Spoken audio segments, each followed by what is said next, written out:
ప్రభు అయిన యేసుక్రీస్తు వారి యొక్క నామములో అందరికీ నా ప్రత్యేకమైనటువంటి శుభములు, ఆశీర్వాదములు.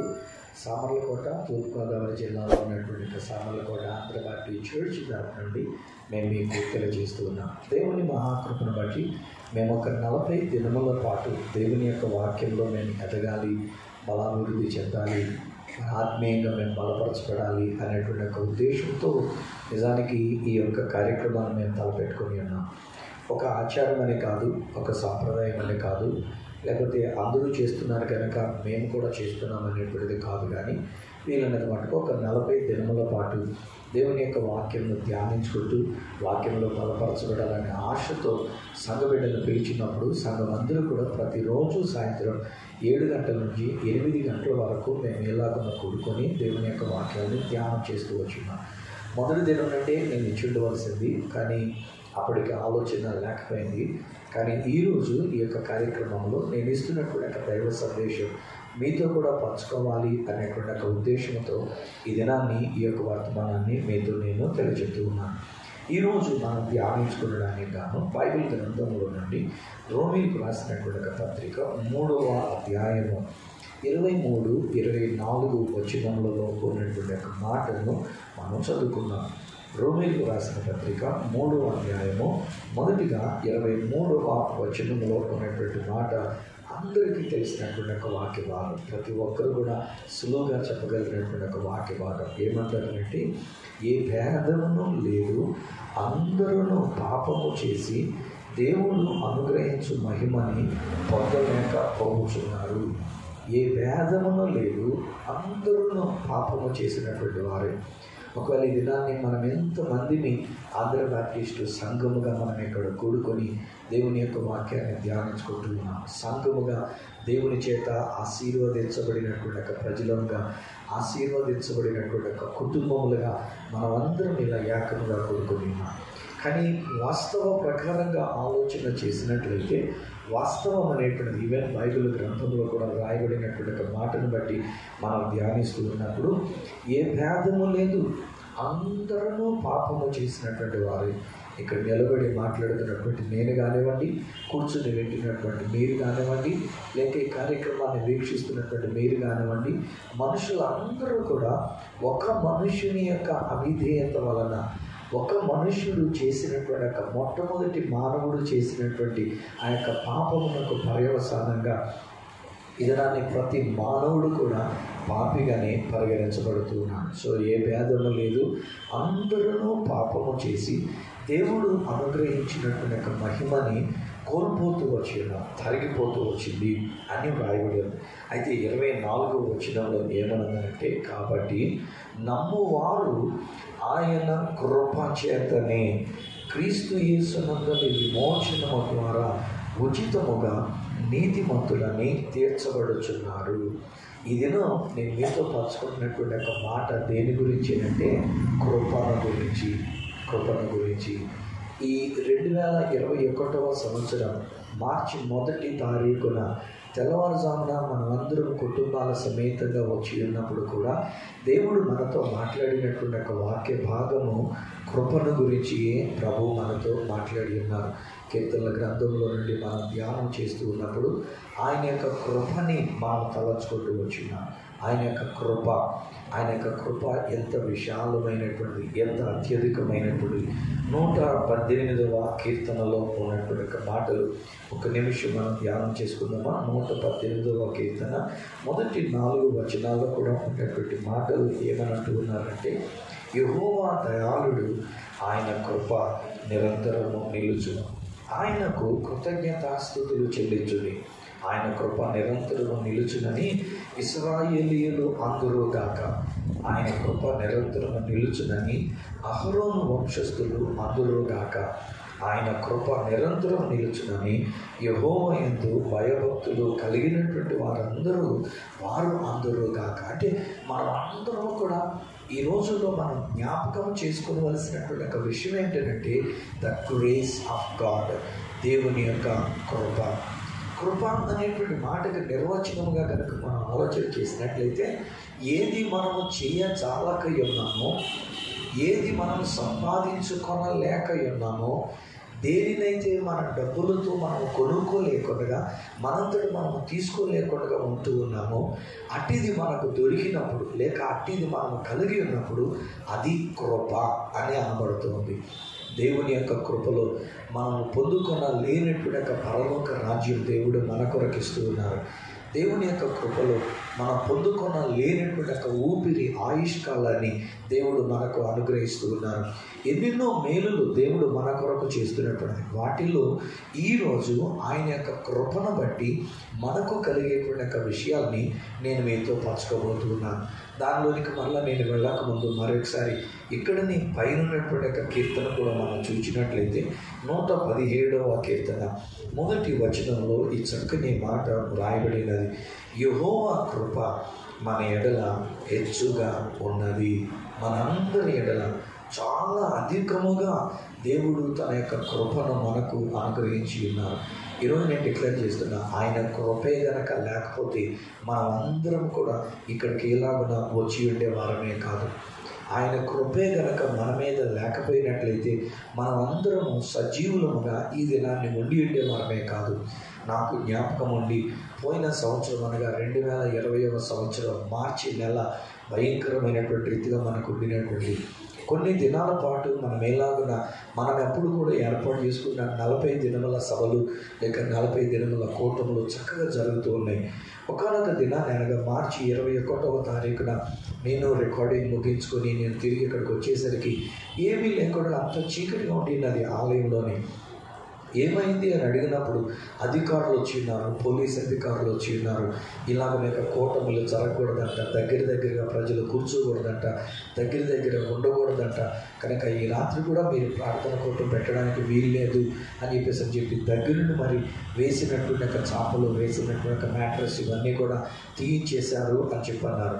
ఆ మరుసటి ఆదివారం నుంచి మనకు ఆరాధన లేకుండా అన్నట్టుగా ఆగిపోయినటువంటి. ఆ తర్వాత మనం చూసినప్పుడు అనేకమైన ప్రదేశాలలో ఈవెన్ మన యొక్క సంఘంలో ఉన్నటువంటి బిడ్డలు కూడా కొంతమంది ఈ యొక్క కరోనా సమస్యలో లేక కరోనా పరిస్థితుల్లో వారు ప్రభునందు నిద్రించినటువంటి విషయం మనం ఎరుగుదాం.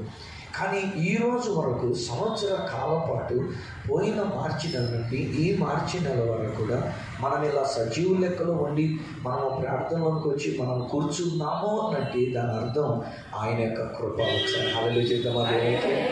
ఎంత మంచి దేవుడు! ఆయన కృప మన ఎడల ఎంతో అధికముగా ఆయన అనుగ్రహించినాడు. సో ఇప్పుడు ఆయన కృపలో మనం ధ్యానం చేస్తున్నప్పుడు మొదటి విషయం మన యొక్క జీవితంలో జరుగుతున్నటువంటిది ఏంటంటే, మనమందరము పాపులమై ఉంటుండగా మనమందరము కూడా మన యొక్క పాపములో మనము మహిమను కోల్పోయినటువంటి వారమై ఉంటుండగా మన యొక్క పాపములో మనము చనిపోయినటువంటి వారం అన్నట్లుగా మనం ఉంటుండగా దేవుని యొక్క కృప ఏం చేస్తుందనంటే, నమ్మువారు ఆయన కృప చేతనే క్రీస్తు యేసు నందలి విమోచనము ద్వారా ఉచితముగా నీతిమంతులమని తీర్చబడుతూ ఉన్నాము. దేవునికి మహిమ కలుగునుగాక. హల్లెలూయా, హల్లెలూయా, హల్లెలూయా. పైన స్విచ్లు ఆపేసే ఫ్యాన్ కూర్చున్నాక మనమందరము కూడా పైన మనమందరము కూడా పాపులమై ఉంటుండగా దేవుని యొక్క మహిమని మనము కోల్పోయినటువంటి వారమై ఉంటుండగా దేవుని యొక్క కృప చేత ఆ దేవుడు మనకి విమోచన అనుగ్రహించి ఉన్నారు. ఈ 2021వ సంవత్సరం దేవుడు మనకి ఇచ్చినటువంటి ఒక వాగ్దానం యెషయా గ్రంథము 44వ అధ్యాయం 22వ వచనం మనకు తెలుసు కదా. యెహోవా సెలవిస్తూ అన్నటువంటి ఒక మాట ఏంటంటే, నేను నిన్ను విమోచించి ఉన్నాను, నేను నిన్ను విమోచించి ఉన్నాను. సంఘ బిడ్డలుగా కూడి వచ్చినటువంటి మన విషయంలో దేవుడు వాగ్దానం చేస్తున్న మాట. అలాగనే ఈరోజు ఇక్కడికి వచ్చినటువంటి మనకు మరి ఒకసారి దేవుడు జ్ఞాపకం చేస్తున్నటువంటి ఒక మాట ఏమిటంటే, ఆయన మనలను విమోచించి ఉన్నారు. ఇది ఆయన కృప. ఇది మన యొక్క గొప్పతనం కాదు. ఇశ్రాయేలీయుల విషయంలో కూడా మనం ఆలోచన చేసినట్లయితే ఇశ్రాయేలీయుల గురించి చెప్తున్నప్పుడు మాట్లాడతాడు, మీరేదో పెద్ద గొప్ప జనాంగమని నేను మిమ్మల్ని విమోచించలేదు, మీరేదో పేరు ప్రఖ్యాతులు గడించినటువంటి వారని నేను మిమ్మల్ని విమోచించుట కాదు. మీరు ఉన్న జనాభా కంటే, ఐగుప్తీయుల కంటే మీరు సంఖ్యలో పెద్ద అధికమని చెప్పేసి నేను మిమ్మల్ని విమోచించలేదు. మిమ్మల్ని ప్రేమించాను కనుక నా ప్రేమను బట్టి నేను మీకు విమోచన అనేటువంటిది నేను అనుగ్రహిస్తున్నాను. ఇది నన్ను కూడా ఇక్కడ కూర్చున్న మనందరి విషయంలో ఈ మాట నేను జ్ఞాపకం చేస్తున్నా. స్నేహితులారా, మనందరినీ దేవుడు విమోచించడానికి కలిగినటువంటి కారణం ఈరోజు రోమ 3:24 వచ్చిన ప్రకారంగా ఆయన కృప చేత క్రీస్తు యేసునందలి విమోచనము ద్వారా మనల్ని విమోచించి ఉచితముగా నీతిమంతులని మనల్ని తీరుస్తూ ఉన్నారు. దేవునికి స్తోత్రం కలుగును. Grace is sanctifying us, justifying us, మనల్ని నీతివంతులుగా చేస్తూ ఉన్నటువంటి వాస్తవానికైతే నేను ఇందాక జ్ఞాపకం చేసినట్లుగా 3:23 వచనం మన జీవితాలకు వర్తించవలసినటువంటిది. వాస్తవ ప్రకారంగా మనం చూసినట్లయితే మనం అందరం కూడా పాపులముగా ఉండి మహిమను కోల్పోయినటువంటి వారమై పాపము వలన రావలసినటువంటి ఒక మరణాన్ని మనం పొందుకునవలసిన వారమే అంటూ ఉన్నాం.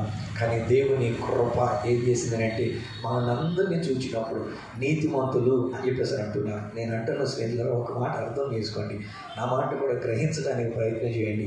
రావలసినటువంటి వాళ్ళు రాకపోవుట నిజానికి దేవునికి అది ఆయాసాన్ని కలిగించేటువంటి విషయమే. దేవుని యొక్క సేవకంగా నాకు కూడా అది ఆయాసాన్ని కలిగించేటువంటి విషయమే. కానీ అది వాస్తవం. కానీ సత్యం ఏమిటంటే ఈవెన్ రాని వాళ్ళ మీద కూడా దేవుడు తన కృపను చూపిస్తున్నాడు. ఏం చేద్దాం, అది దేవుని యొక్క కృప. ఎవరు రాలేదో, రావలసిన వారేంటి రాలేదో, రాగలిగిన వారేంటి కూడా రాలేదో, దేవుని యొక్క వాక్యాన్ని వినడానికి రాకుండా ఇంటి వద్దనే ఉండి టీవీలు పెట్టుకొని, ఇంటి వద్ద నుండి సుఖభోగాలను కోరుకొని, ఇంటి వద్దనే ఉండి ఒకవేళ వారి యొక్క పాప భోగములతో కనుక ఒకవేళ ఉంటూ ఉన్నట్లయితే అట్టి వారికి కూడా దేవుడు ఏమన్నాడంటే నా కృప నేను ఇస్తున్నాను అంటున్నాడు. అది దేవుని యొక్క కృప. దేవునికి స్తోత్రం కలుగును గాక. ఆయన మంచితనాన్ని మనం లెక్క కట్టలేము, ఆయన యొక్క కృపని మనం తూకం వేయలేము. ఆయన కృప అంత అపారమైనటువంటి రీతిగా అంత హెచ్చుగా దేవుడు మన ఎడల అనుగ్రహించి ఆయన అంటున్నటువంటి ఒక మాట ఏమన్నాడంటే నేను మిమ్మల్ని నీతిమంతులుగా తీర్చాను.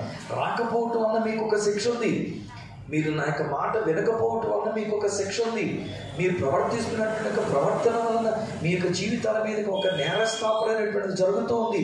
కానీ దేవుడు ఏమన్నాడంటే నా కృప చేత ఆ నేరాన్ని కొట్టివేశాను అంటున్నాడు. గట్టి ఆమె చెప్తాము. నా కృప చేత మీ మీద నా నింద తీసివేశాను అంటున్నాడు ఆయన. నా యొక్క కృప చేత మిమ్మల్ని నీతిమంతులుగా తీర్చి ఉన్నాను అని అంటున్నాడు ఆయన. ఈ దినాన్ని ఆ దేవుని యొక్క కృప చేత ఇక్కడ కూర్చున్న మనం అందరం ఈ కార్యక్రమాన్ని వీక్షిస్తున్నప్పుడు మీ విషయంలో కూడా నేను ఈ మాట చెప్తున్నాను. మీరు కూడా దేవుడు అంటున్నప్పుడు ఒక మాట ఏంటంటే మిమ్మల్ని నీతిమంతులుగా తీర్చి ఉన్నారు. దేవునికి స్తోత్రం కలుగును గాక. హల్లెలూయా. దేవుడు మనలను తన కృప ద్వారా నీతిమంతులుగా తీర్చినటువంటిది కేవలం రోమీయులకు రాసినటువంటి ఒక పత్రికలో మాత్రమే కాకుండా తీతు పత్రికలో కూడా మనం చూసినట్లయితే 3వ అధ్యాయము 6-7 వచనాల దగ్గర ఇలాగున వ్రాయబడుతున్నటువంటి ఒక మాటలు.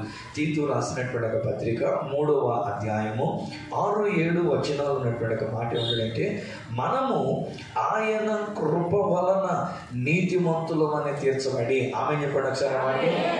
సో ఈరోజు నేను డిక్లేర్ చేస్తున్నా, you are righteous, you are made righteous. మీరు నీతిమంతులుగా తీర్చబడి ఉన్నారు. ఒరిజినల్గా నీతిమంతులను కాము. దేవుని యొక్క వాక్యం ఇందాక మనం చదువుకున్న రోమీయులకు రాసిన పత్రిక దగ్గర కూడా చెప్పబడుతున్న మాట ఏంటంటే నీతిమంతుడు లేడు, ఒక్కడు కూడా నీతిమంతుడు అయినటువంటి వాడు లేడు. అందరూ త్రోవ తప్పినటువంటి వారుగా ఉంటున్నటువంటి వారే. ప్రతి ఒక్కరు కూడా నేను ఏదో చెప్పాను, నాతో సైతం కలుపుకొని ఇక్కడ కూర్చున్నటువంటి మనం అందరము కూడా పాపము క్రింద పాపము చేసినటువంటి ఒక పాపులముగా ఇది మనం పరిగణించబడవలసినటువంటిది. కానీ దేవుని యొక్క కృప ఏమంటుందంటే నా మీద ఉన్న పాపాన్ని తీసివేసి నన్ను నీతిమంతునిగా తీర్చినాడు. హల్లెలూయా. మీ మీద ఉన్నటువంటి పాపాన్ని తీసివేసి మిమ్మల్ని నీతిమంతులుగా ఆయన తీర్చినాడు. తీర్చి ఏమంటున్నాడు ఆయన ఇక్కడ? మనం తీతు రాసిన పత్రిక 3వ అధ్యాయం 6-7 వచనాల్లో నిత్య జీవమును గూర్చిన నిరీక్షణను బట్టి దానికి వారసుల మగుటకై పరిశుద్ధాత్మను మన రక్షకుడైన యేసుక్రీస్తు ద్వారా ఆయన మన మీద సమృద్ధిగా కుమ్మరించాడు. నిత్య జీవమునకు వారసుల మగుటకై. Why righteous? Why are we made righteous? మనం ఎందుకు నీతిమంతులముగా మనం తీర్చబడి ఉన్నాము? ఎందుకు దేవుడు మనల్ని నీతిమంతులు అని చెప్పేసి పిలుస్తున్నాడంటే మనము నిత్య జీవమునకు వారసులం అవడానికి. స్నేహితులారా, ఈయన మాటలు పెట్టినటువంటి బిడ్డలారా, కేవలం ఏదో మనం ఈ లోక సంబంధమైనటువంటి రీతిగా మనం బాగుండాలి, ఆరోగ్యంగా ఉండాలి, స్వస్థత కలిగి ఉండాలి, మంచిగా ఉండాలి అని మాత్రమే మనం కోరుకోవద్దు. మనకు ఉండవలసినటువంటి ఒక విషయం, మన ఆలోచన ఏమై ఉండాలంటే, ఏదో ఒక రోజున ఈ ఆత్మ దేహాన్ని విడిచిపెట్టినప్పుడు, ఏదో ఒక రోజున నా యొక్క ప్రాణం ఈ లోకాన్ని విడిచిపెట్టినప్పుడు, ఈ దేహాన్ని విడిచిపెట్టినప్పుడు, దేవుడు నాకు అనుగ్రహించిన ఈ ఆత్మ, నాలో ఈ దేహంలో పెట్టిన ఆత్మ, ఆ దేవుని యొక్క సన్నిధానం నాకు నిత్య జీవానికి మనం వెళ్ళవలసిన వారు పెట్టున్నాం. దేవునికి స్తోత్రం కలుగునుగాక. ఈరోజు ఉదయకాల సమయంలో, మధ్యాహ్న కాల సమయంలో నాకు వచ్చినటువంటి ఒక మెసేజ్ నేను మీకు ఫార్వర్డ్ చేశాను కూడా. ఎంతమంది మన యొక్క వాట్సాప్ గ్రూప్లో ఆ యొక్క పాట విన్నారో లేదో నాకు తెలియదు, కానీ ఆ పాట పాడినటువంటి ఆయన యొక్క పేరు డాక్టర్ శామ్ కమలేశ్వర్ గారు. ఆయన పాస్టర్ గారులకే ఒక మంచి మాదిరికరమైనటువంటి ఒక పాస్టర్ గారుగా ఎంత మంచిగా ఆయన మాట్లాడేటువంటి ఒక దైవజనుడు. నిజానికి దేవుని యొక్క కృప చేత అంత పెద్ద దైవజనుడికి నేను 2-3 సార్లు, బహుశా 3 సార్లు అనుకుంటాను, నేను ఆయనకి తర్జుమా చేసేటువంటి ఒక అవకాశం దేవుడు నాకు అనుగ్రహించిన. ఆయన ఈ లోకాన్ని విడిచిపెట్టి వెళ్ళి అన్నారు. ఎంత సంతృప్తి! ఆయన పాడినటువంటి ఒక పాటల్లో ఉన్నటువంటి ఒక మాటలు కూడా అవే. ఈ లోకాన్ని విడిచిపెట్టి ఆయన దగ్గర ఉన్నప్పుడు దెన్ సింగ్స్ మై సోల్ అనేటువంటి రీతిగా ఆయన పాడుతున్నటువంటి ఒక పాట. ఒక్కొక్కరుగా వెళ్ళిపోతూ ఉన్నారు. అందరము మనం ఈ లోకాన్ని విడిచిపెట్టవలసిన వారమై ఉంటున్నాం. కానీ ఈరోజు నేను అంటున్నటువంటి ఒక మాట ఏంటంటే, ఈ కృపను గురించి మనం తెలుసుకుని ఉన్నామా?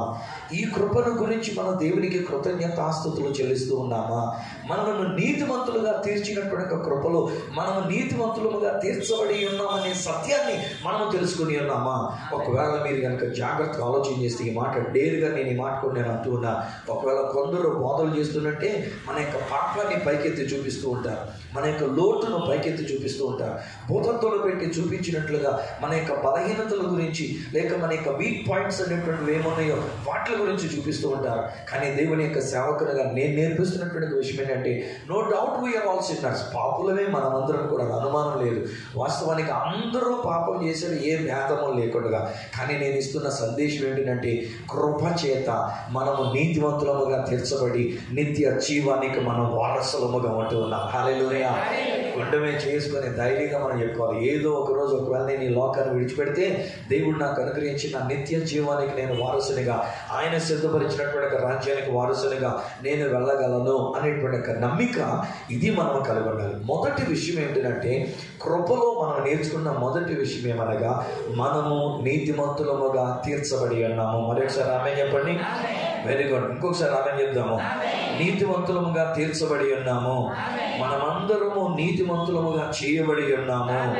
ఈసారి ఎఫెసీయులకు రాసినటువంటి పత్రిక 2వ అధ్యాయంలో నుండి కనుక మనం చూసినట్లయితే, ఎఫెసీయులకు రాసిన పత్రిక 2వ అధ్యాయము 8వ వచనములో ఈ మాట ఎలాగనంటున్నాడు, కృప ద్వారా మనకు జరిగేటువంటి మరి యొక్క అద్భుతమైనటువంటి ఒక విషయం ఏమంటున్నాడంటే, మీరు విశ్వాసము ద్వారా కృప చేతని రక్షింపబడి ఉన్నారు. ఇది మీ వలన కలిగినది కాదు, దేవుని వరమైనటువంటి కృపా వరము. హల్లెలూయా. దేవుని కృప మనం సాధించలేనటువంటిది, మనం సంపాదించలేనటువంటిది, మనం పొందుకొనలేనటువంటిది.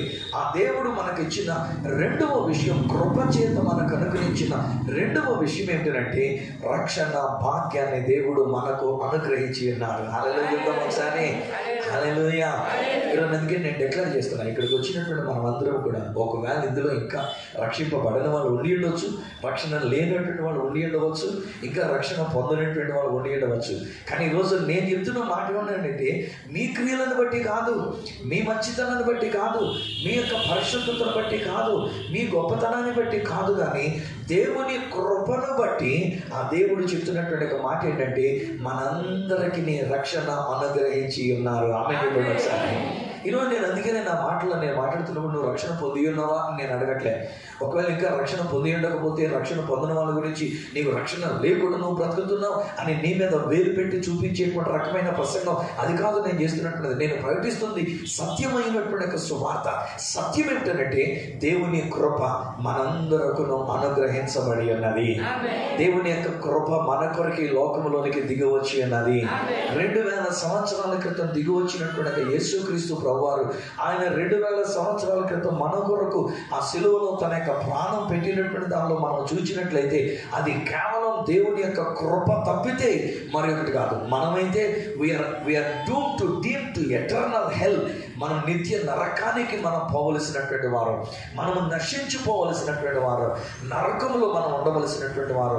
ఎందుకంటే ఏ భేదము లేదు, అందరము కూడా మన పాపము చేసినటువంటి వారమే.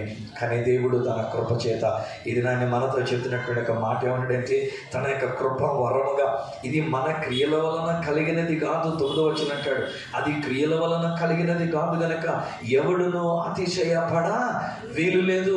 కొంతమంది ఏమనుకుంటారంటే, మేము 40 దినాలు మేము కోటాలకు వచ్చినాం కాబట్టి నేను రక్షింపబడ్డాను అంటారు. కొంతమంది ఏమనుకుంటామంటే, ఈ 40 రోజులు కూడా నేను ఉపవాసం ఉన్నానండి, అందుచేత ప్రభు యొక్క రక్షణ నేను పొందుకొని ఉన్నా.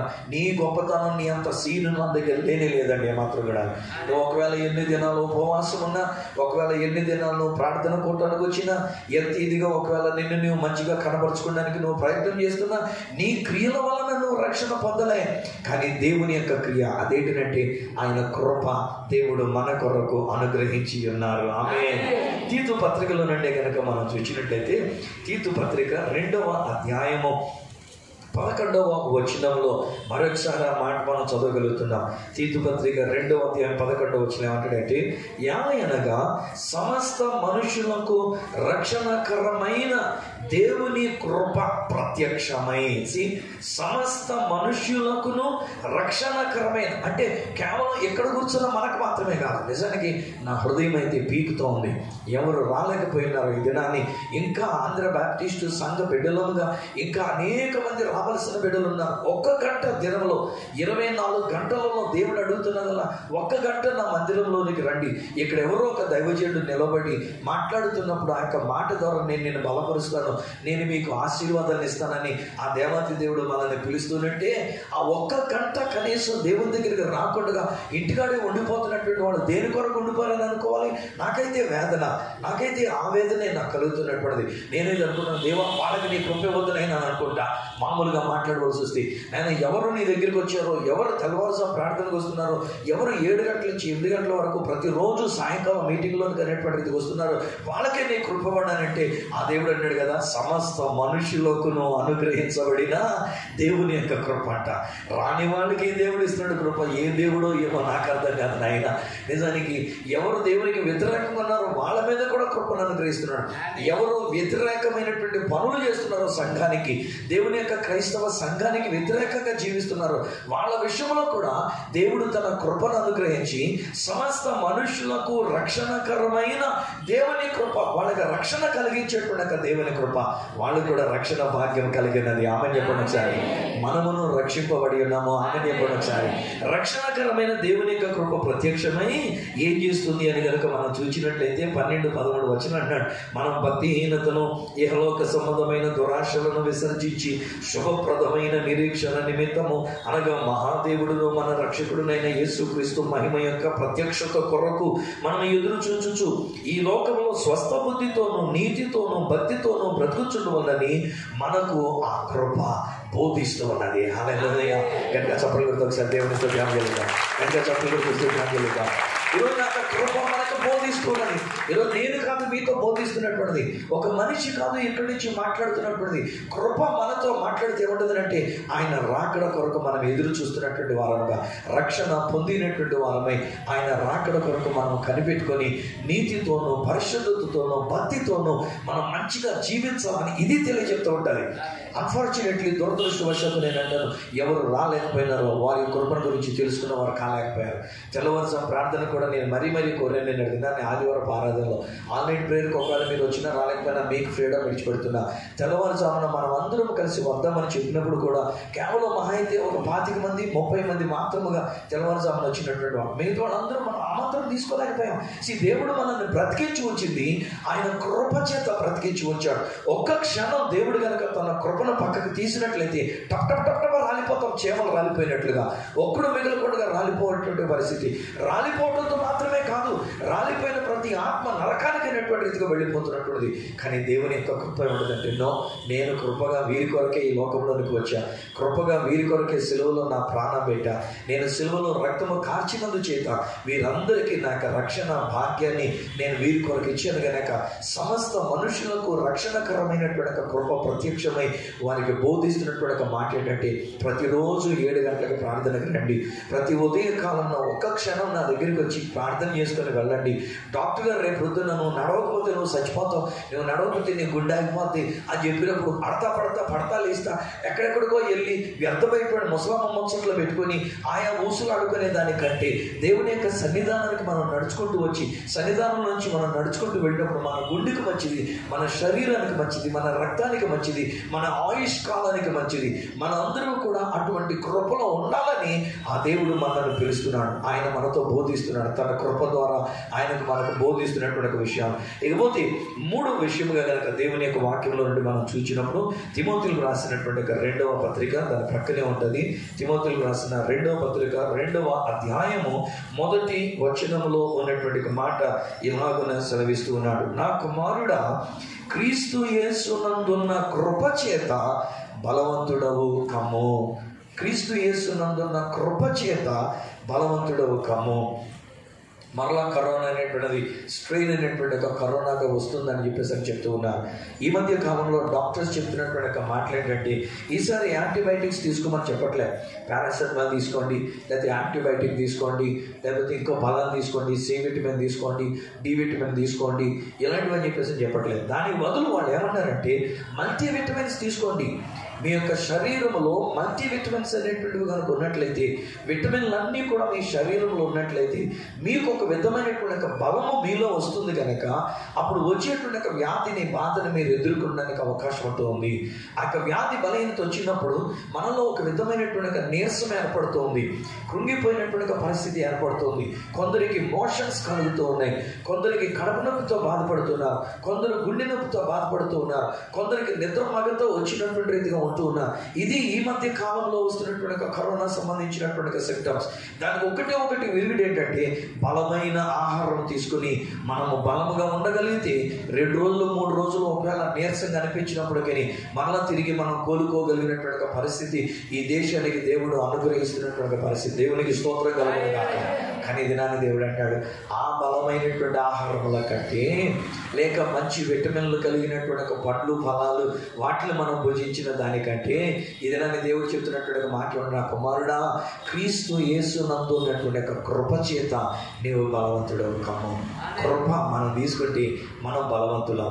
పౌలు భక్తుడు కొరింథీయులకు రాసినటువంటి 2వ పత్రిక 12వ వచనంలో 12వ అధ్యాయంలో కనుక మనం చూసినట్టుగా అక్కడ అంటాడు, నాలో ఉన్నటువంటి కడుపు నొప్పి తీసివేయమని, నాకు ఉన్నటువంటి వ్యాధిని తీసివేయమని ముమ్మారు దేవునికి నేను మొరపెట్టి ఉన్నాను.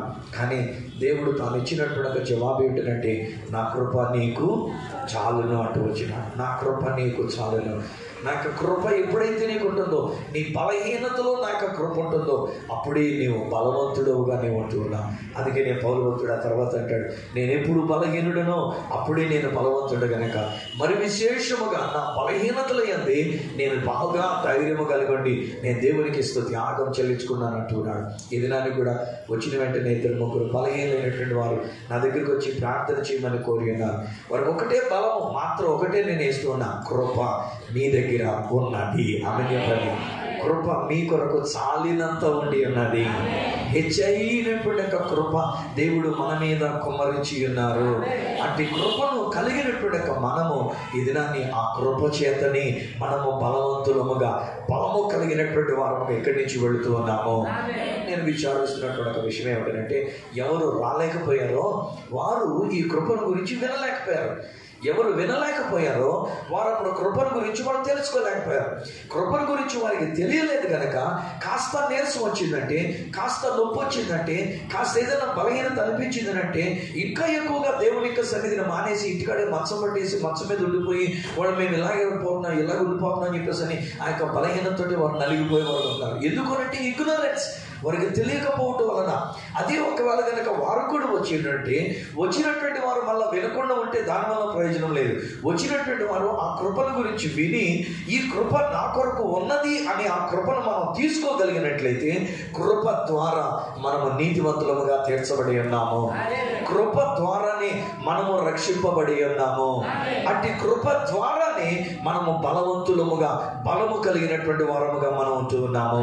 అందుకని ఆ కృపను గురించినటువంటి ఒక పాట నా మటుకు నాకు ఇష్టమైనటువంటి ఒక పాట మీరు నేను మనం అందరం పాడడానికి వీలుగా ఉండేటువంటి రీతిగా కీర్తనల గ్రంథంలో నుండి 117వ కీర్తన, అదే కృపను గురించినటువంటి ఒక పాట మనం అందరం కూడా పాడుకొని దేవునికి స్తుతి యాగం చెల్లించుకుందాం. నెక్స్ట్ షీట్లో ఈ పల్లవి కూడా నేను పెట్టాలని ఆశపడుతూ ఉన్నా. యెహోవా కృప మన ఎడల హెచ్చుగా ఉన్నది, ఆయన విశ్వాస్యత నిరంతరం నిలుచును. కాబట్టి సమస్త అన్యజనులారా యెహోవాను స్తుతించుడి, సర్వ జనములారా ఆయనను కొనియాడుడి, యెహోవాను స్తుతించుడి. నేను పాడుతుండగా మీరు నేను మనం అందరం కలిసి ఈ యొక్క పాటను మనం పాడడానికి మనం ఈ పాటను పాడడానికి అయినటువంటి దేవునికి మన యొక్క స్తుతి యాగాన్ని చెల్లించుకుందాం. యెహోవా కృప మన ఎడల హెచ్చుగాను ఉన్నది, ఆయన విశ్వాస్యత నిరంతరము నిలుచును. యెహోవా కృప మన ఎడల హెచ్చుగాను ఉన్నది, ఆయన విశ్వాస్యత నిరంతరము నిలుచును. కాబట్టి సమస్త జనులారా యెహోవాను స్తుతించుడి. కాబట్టి సమస్త జనులారా యెహోవాను స్తుతించుడి, స్తుతించుడి, స్తుతించుడి, స్తుతించుడి, స్తుతించుడి, స్తుతించుడి, స్తుతించుడి, సర్వ జనములారా ఆయనను కొనియాడుడి, సర్వ జనములారా ఆయనను కొనియాడుడి, యెహోవాను స్తుతించుడి, స్తుతించుడి, యెహోవాను స్తుతించుడి, స్తుతించుడి, యెహోవాను. ఈసారి మనం అందరం కలిసి పాడదాం. ఈసారి మరొకసారి మనం ఈ పాట మనం నేర్చుకుందాం. కీర్తన గ్రంథంలో 117వ కీర్తన. నేను బైబిల్ కాలేజీలో చదువుకుంటున్నటువంటి దినాల్లో మా లెక్చరర్ ఒక ఆయన కీర్తనలో నుంచి ఏదైనా ఒక కీర్తన తీసుకొని పాటగా కట్టి తీసుకొని రండి అని చెప్పినప్పుడు అప్పుడు మేము కట్టినాం. అంటే బహుశా 1978-79 ఆ సంవత్సరంలో మేము కట్టినటువంటి ఒక రాగం మనందరం కలిసి సులువుగా మనం పాడగలం కనుక మీ చేతిలో మీ బైబిల్ గ్రంథాలు ఉన్నాయి కనుక అందరూ కూడా మీ బైబిల్ గ్రంథాలు తీసి మనం అందరం కలిసి ఈ పాటను మరొకసారి మనం పాడుకొని దేవునికి స్తుతి యాగం చెల్లించుకుందాం. మీకు కూడా నేను చెప్తున్నాను, మీరు కూడా ఇలా పాట పాడుకుంటూ ఉండండి. ఆయన కృప మీ మీద ఉండినది. ఆయన కృపను బట్టి మీరు నీతిమంతులుగా తీర్చబడి ఉన్నారు. ఆయన కృపను బట్టి మీరు రక్షణ పొంది ఉన్నారు. ఆయన యొక్క కృపను బట్టి మీరు నేను మనం అందరం కూడా బలవంతులముగా బలము కలిగినటువంటి వారం ఉంటున్నాం. బలహీనత వైపు చూడకండి, బలహీనతల గురించి ఆలోచన చేయకండి, ఉన్నటువంటి ఒక వాస్తవం వైపు చూడకండి. దానికి బదులుగా మన కొరకు 2000 సంవత్సరాల క్రితం ఈ భూమి మీదకి దిగి వచ్చిన దేవుని యొక్క కృపా సత్య సంపూర్ణుడిగా మన మధ్య నివసించిన యేసు అనేటువంటి ఒక కృప వైపు మనం చూద్దాం. మనం అందరం కలిసి ఈ పల్లవి మనం పాడుతున్నప్పుడు మరొకసారి స్వరమెత్తి మీరందరూ కూడా అందరూ కలిసి పాడాలని, మీరందరూ కూడా రికార్డ్ అవుతున్నారు కనుక మనం అందరం కలిసి పాడాలని మనం చేస్తున్నాం. యెహోవా కృప మన ఎడల హెచ్చుగాను ఉన్నది, ఆయన విశ్వాస్యత నిరంతరము నిలుచును. యెహోవా కృప మన ఎడల హెచ్చుగాను ఉన్నది, ఆయన విశ్వాస్యత నిరంతరము నిలుచును. కాబట్టి సమస్త జనులారా యెహోవాను స్తుతించుడి. కాబట్టి సమస్త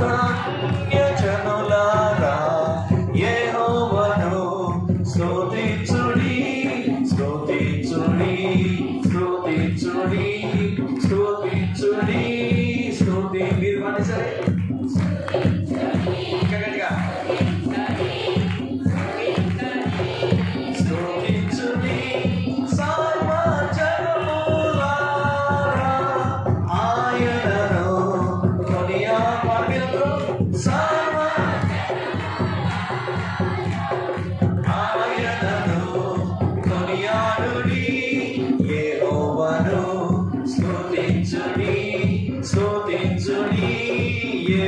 మీరందరూ పాడలేసారు. స్తుతించుడి యెహోవా, సరే, యెహోవాను స్తుతించుడి, స్తుతించుడి యెహోవాను, యెహోవాను స్తుతించుడి, స్తుతించుడి యెహోవాను. హల్లెలూయా, హల్లెలూయా. దేవుడైన యెహోవా తన యొక్క కృప అనేటువంటి యొక్క కుమారుడిని మన కొరకు ఇచ్చినారు కనుక దేవునికి మన యొక్క స్తుతి ఆగానే మనం చెల్లించుకున్నాం. పరమ తండ్రి, మీకు వందనాలు, మీకు స్తోత్రాలు మేము చెల్లించుకున్నాం. నాయన, మీ మహాకృప మా మీద నువ్వు కుమ్మరించినారు. అత్యధికమైన కృప మా మీద మీరు కుమ్మరించినారు. హెచ్చైనటువంటి యొక్క కృప మీరు మా కొరకు అనుగ్రహించినారు. మీ యొక్క కృపలో మమ్మల్ని నీతిమంతులనుగా తీర్చిన్నారు. మీ యొక్క కృపలో నైనా మాకు రక్షణ భాగ్యాన్ని మీరు ఇచ్చినారు. మీ యొక్క కృపలో మమ్మల్ని బలము కలిగిన వ్యక్తులనుగా చేసినారు. ఇక మీదట మేము బలహీనలము కామునైనా, ఏ బలహీనత మమ్మల్ని ముట్టడానికి ఇక వీల్లేదనైనా, చెస్ట్ పెయిన్ యేసు నామములో నేను లయపరుస్తున్నాను. కడుపు నొప్పి యేసు నామములో నేను లయపరుస్తున్నాను. నడుము నొప్పి యేసు నామములో విడిచి పొమ్మని ఆజ్ఞాపిస్తున్నాను. దేవుని యొక్క కృప చేత ప్రతి విధమైన రోగము ఈ బిడ్డలను విడిచి పొమ్మని ఆజ్ఞాపిస్తున్నాను. మీ మీద దేవుని యొక్క కృప దిగి వచ్చి ఉన్నది. పరిశుద్ధాత్మ ద్వారా దేవుని యొక్క కృప మీ మీదకు దిగి వచ్చి ఉన్నది. ప్రభు రాకడ కొరకు మనల్ని సిద్ధపరుస్తూ ఉండినటువంటి దేవుని కృపను బట్టి దేవునికి మహిమ కలుగును గాక. దేవుని యొక్క కృప మన మీద ఉన్నది చేత మనమందరం చప్పట్లు కొడుతూ ఒకసారి దేవుని స్తుతిగా చెల్లిద్దాం. తండ్రి, నీకు స్తోత్రములు, స్తోత్రములు, స్తోత్రములు, స్తోత్రములైనా నీ కృపలో మమ్మల్ని భద్రపరిచినారు. నీ కృప మా మీద అనుగ్రహించినారు కనుక మీకే కోటి కోటి స్తుతులు మేము చెల్లించుకున్నాం. కోటి కోటి స్తుతులు మేము చెల్లించుకున్నాం. అయినా నీ కృప ఈ బిడ్డల మీదకు దిగి వచ్చినది. నీ కృపలో మీరు స్వస్థపరిచినందుకు మీకే స్తుతి, ఘనత, మహిమ, ప్రభావాలు మేము చెల్లించుకుంటూ యేసు శక్తి గల నామమున ప్రార్థించి పొంది ఉన్నాము తండ్రి. ఆమేన్. మన తండ్రి అయిన దేవుని యొక్క ప్రేమ, మన ప్రభువును రక్షకుడును అతి త్వరితముగా మరలా ఈ భూమి మీదకి రానయ్యున్న యేసు క్రీస్తు వారి యొక్క కృప, పరిశుద్ధాత్మ యొక్క అన్యోన్య సహవాసం, ఆయన బిడ్డలముగా ఆయన సన్నిధానంలోనికి వచ్చిన మనకును మన యొక్క కుటుంబములకును ఈ సంఘమంతటికి నిత్యము తోడయండి. కృపలతో మనలను నింపి నీతిమంతులుగా తీర్చి రక్షణ భాగ్యం ఇచ్చి మనను బలపరిచి నడిపించును గాక.